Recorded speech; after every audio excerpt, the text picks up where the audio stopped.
not just F1 back this weekend as Bahrain, as F2 and F3 makes its long-awaited comeback for the new 2022 season. And yeah, it's looking like it's going to be a better season than ever before, with driver changes, new tracks, and yeah, the calendar going back to its old format, which is practice and qualifying on a Friday like normal, and just one feature race on a Saturday this time, and a sprint race on a Sunday. And yeah, for me personally, I wasn't a massive fan of either F2 or F3's format last year, so I'm pleased to see it back. And yeah, in this video we'll just go through the calendar, some of the key driver changes, and really just pick out the title for favourite for each series. So yeah, probably quite a short video, but let's get straight into it. And we're going to start off with F2 and just running through the calendar. And yeah, it's quite a stacked calendar really.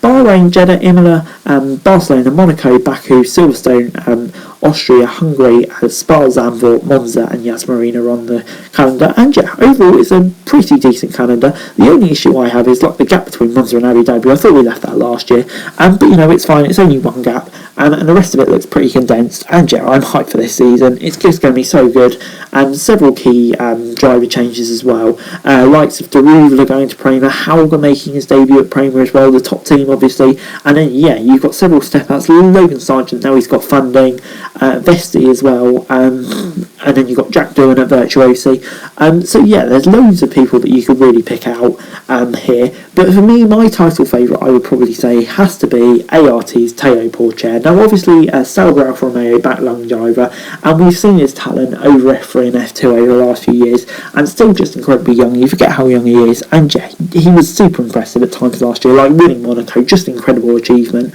And yeah, for me, this is his year. No Oscar Piastri is a thorn in his side, where he finally steps up and wins the big one. But like I say, there will be several contenders, such as his ART teammate Frederick Vesti maybe, Sargent and Lawson in the car, I think will be contender. Vips maybe in the high-tech, but yeah, high-tech, we're kind of relying on them to build a good car. And then yeah, you've got the two Prema guys, the experience and the young driver. Jack Doohan at Virtuosi looked impressive in the last few races. So yeah, those are the kind of title favourites for me.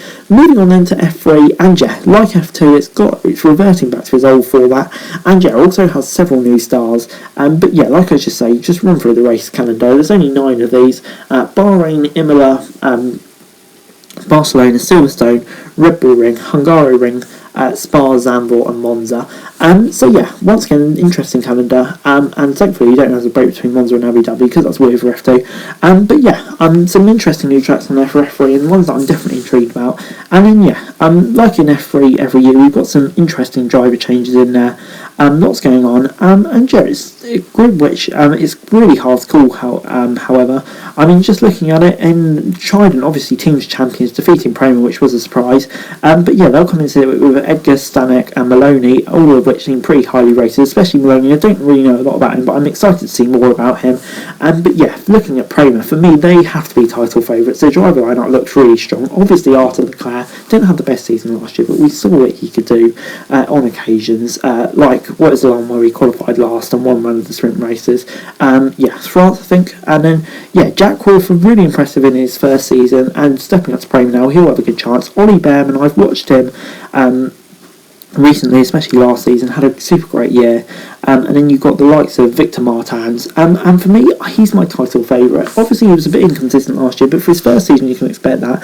But yeah, you could definitely see the talent was there. So for me, he has to be considered among the title favourites, and I think he will get the win. But I think Ollie Behrman could be a surprise candidate and could be right up there, along with the whole Prema duo, really. I'm not too sure about Trident, but for me, I think it's going to be between the Prema drivers and Martins to get the win. I'm going to go Martins. But anyway, guys, that's it for you. Thanks very much for watching. Remember to like, share, subscribe. Leave your thoughts, comments down below. If you want to set a link to for daily F1 news, and subscribe to the channel on the screen right now, would be greatly appreciated.